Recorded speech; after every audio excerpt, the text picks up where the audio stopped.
A marathon session of executive committee still going on at City Hall this evening. In fact, they're shutting off the lights on us. But on the agenda this evening, how to regulate the short-term housing industry in our city. Now, executive committee heard from over 50 deputations this evening, everyone who wants to stay on how companies like Airbnb operate in our city.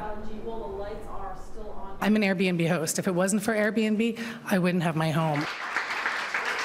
Homeowner after homeowner taking to the mic tonight to broadcast one clear message. Regulating companies like Airbnb is okay, but too much red tape will drive them out of the market and hurt not only themselves, but their guests as well. These are not people who would stay in hotels. These are not people with a lot of money. I don't have bags of money falling out of my pockets. I'm just trying to cover my mortgage. City Hall looking to introduce rules for short-term rentals in light of the rise in popularity of companies like Airbnb. Oh my God!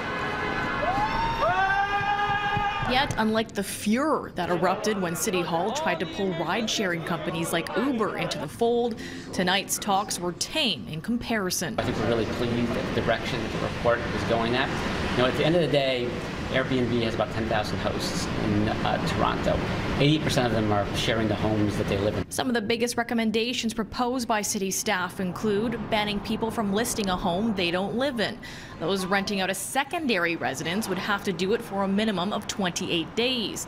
And starting a registry for anyone operating a short-term rental unit. I think that the package that staff put together is a really good package. It's a great start. The Greater Toronto Hotel Association this evening applauded the recommendations. However, it'd like to see caps imposed on how many days a unit can be rented out each year. Currently, there is no discussion in the report about a number for our caps, so people can essentially rent their properties out for 365 days a year.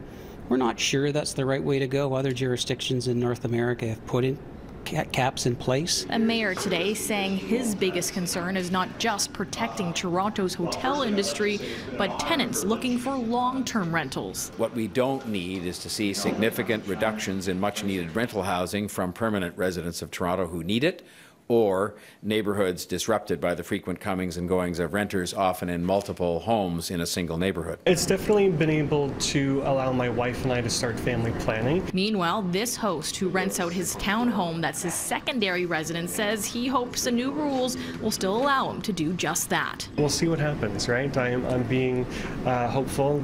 Toronto is very progressive. We'll see what happens.